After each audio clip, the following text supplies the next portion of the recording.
Hi, welcome to Conspiracy Cases. I'm Jeff Dixon, and we're looking at the life and mysterious death of Pope John Paul I. And we're opening up the conspiracy files, as I often call the show, or the conspiracy case, as we often call the show. And you can figure out which is which, but it's still the same show. And we're looking at the evidence, if you will, that surrounds the death of John Paul I after 33 days of being Pope. John Paul I, as you do a deep dive into his life, had enemies as well as friends. David Yallop, in a book called In God's Name that was published in 1984, identifies Vatican reactionaries, Freemasons, and mafioso types as an unholy alliance which loathed the new pope, loathed him enough to murder him, and used a drug that may have initiated a heart attack. According to Yallop and his research, John Paul I was intending to soften the Catholic position on contraception, thus raising the ire of Vatican conservatives. The Freemasons of Propaganda Do, or P2 as it's called, meanwhile feared a papal expose on their secret caucus inside the Vatican. More worried still were the mafiosi, which believed that the new pontiff was intending to clean up the Vatican bank. See, something had been long rotten in the state of the Vatican's banking system. In the aftermath of the Second World War, Vatican bank officials had laundered money filched by the Nazis, as well as setting up rat lines for Nazi war criminals to escape to South America. When the Nazi gold dried up, the Vatican banks, especially the IOR, became money launderers for the mafia.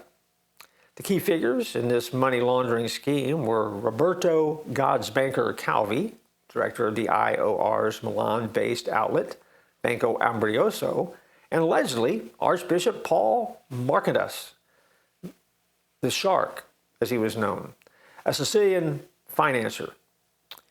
According to Yallop's scenario, was the link man between the bank officials and the mafia. If the Vatican bank's corrupt officials were dismissed, the mafia would lose the favored means of disposing all of its ill-gotten gains. And so Pope John Paul I had to go. In Yallop's scenario, the murder of John Paul I worked out nearly perfectly, since he was replaced by John Paul II, who was socially conservative, thus opposed to contraception, and who, far from cleaning up the Vatican bank, gave the Archbishop immunity from prosecution.